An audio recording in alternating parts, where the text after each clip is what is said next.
What can we do personally as European citizens to protect data effectively? I think as the citizens as a whole, we can probably enforce our law better, which is the biggest issue. We have fundamental rights in Europe, but we're not enforcing them properly, which leads us to a situation where we practically don't have them. I think as a personal question, what you can do as a person, as an individual, there's not too much you can do if you still want to use cool technology. Because, I mean, basically you have the options right now to go back into your cave and not communicate with anybody and not use really cool services. Or be exposed to surveillance and to data gathering that is outside of the legal scope. So I think we should have a situation where I can still use all these services, but don't need to worry all the time that all my data goes somewhere. And this is really something where the law has to be enforced, because as an individual, I don't have the options to understand it all, to look at all these details and to read all the privacy policies. And even if I would, I don't think I really have a choice, because I can, if I want to have a smartphone, I can give my data to Apple or to Google or probably Microsoft, but basically all the terms say the same. So this idea of a person really having an informed choice, I think, is something that the industry likes to talk about a lot, but is not really the reality. And we don't do that in other areas either, like food safety. We all expect that food is just safe. We don't expect an average person to read a policy on each apple and then decide to eat it or not. That's not how we do things, and I think we shouldn't do that online this way either. What about encryption? Would that work? There are a lot of things where encryption could work and could solve issues, but in the end you still have the issue that oftentimes you need the other side that you're communicating to have the data. And then you have to trust them. Because if I want to Google something, Google needs to know what my search query is. And therefore they need my data. And so encryption works in certain cases when you have interception, if you have like hackers, third parties that intervene. But with your contract partner, with the people you interact on a daily basis, with the companies you work with, they need to have your data and they need to have it in a way they can read it. So then you really come into the sphere where you need legal protection, where they can access it, but are not allowed to do everything with it that they want. So encryption can play an element. It's pretty much like you should lock your house, but still you need laws against theft. So you need both. You shouldn't leave your door open, but at the same time, if someone still breaks in, you should probably have a remedy.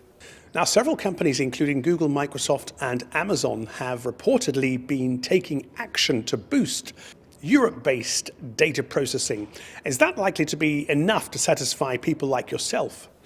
They have to process data in Europe anyways, because, for example, if we only have service in the US, loading times would be much too long. So we do have service here. They need to do that anyways. The big question is which law is governing these services. It's a worldwide system, so typically US law applies to them, just like European law. And there are oftentimes we have a conflict of law, that under European law certain things are not allowed that you have to do under US law.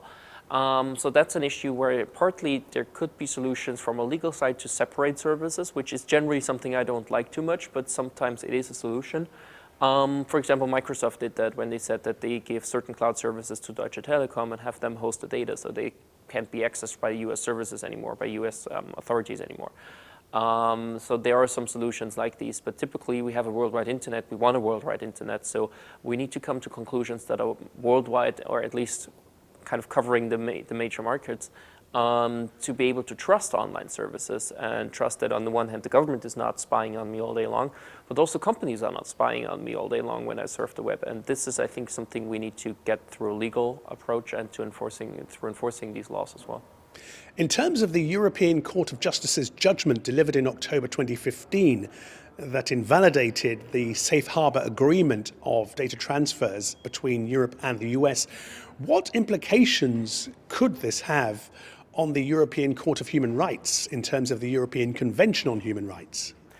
It was interesting that the European Court of Justice has, of course it has argued under the Charter of Fundamental Rights, but it's a copy-paste thing when it comes to privacy laws, because Article 7 of the one is Article 8 of the other. And the Court of Justice has found that there's a violation of the essence of your right, which is like the worst thing that can happen of a violation. And this would be very interesting to see if Strasbourg goes the same way. Because, of course, when you have national surveillance in Europe, for example, EU law doesn't apply, but the European Convention does.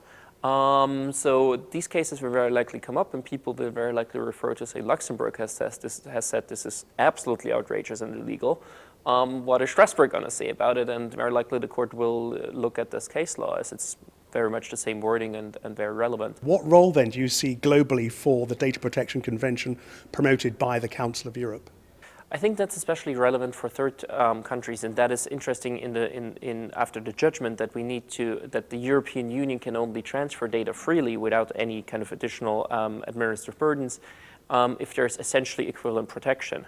And the convention would pretty much be this tool to have other countries sign up to it and also be legally binding for them. That's a big issue with the safe harbor system that we had with the US, that it was a self-certification thing that companies could follow or not, and it was overruled by national law. So you had all these legal problems because there is no binding instrument with the US. And I think this would probably be an option combined with the market force from the European Union, saying you have access to the biggest market in the world, to actually get this idea of data protection in more countries, and also to have systems that work together with each other, not against each other. So in your view then, what would you say is the most important challenge facing the protection of personal data in Europe? What is it? Basically, the biggest problem is enforcement. We do have the laws right now, we do have the regulations, but we're not enforcing it. And that's the fundamental problem we have in Europe. It's not the law, it's not like the regulations we have. It's mainly that there's no consequence if you break the law, and that's something that US businesses have understood, in the private sector mainly. But also the governments have understood to a certain extent when it comes to government surveillance, that you just pass a law where you know it's going to be overthrown by a court sooner or later, but let's just pass it and see what happens. So a lot of the respect for the law is really missing. And that is, I think, something that can be fixed rather easily if you enforce things and see that the law is really followed. And that is something that I think a lot of Europeans also don't understand, is that in the business sector, the US side, they're looking at law as a risk factor. They think, how likely is it that I'm going to end up paying how much if I break the law? And is it a better business opportunity to just break the law and go for it and make a bunch of money with it? That's a very different legal approach they have, and that you can only tackle by having really penalties that hurt. It's sad to say that, but that's the only way to do it. And I think that's something that is interesting in Europe, because we're pointing fingers at the US and say that's the bad, evil guys. But when in reality we're not enforcing our law, which is kind of the crucial issue in the end. So I think that is probably the biggest issue that we have right now, and that we may easily be able to tackle. It's not so complicated.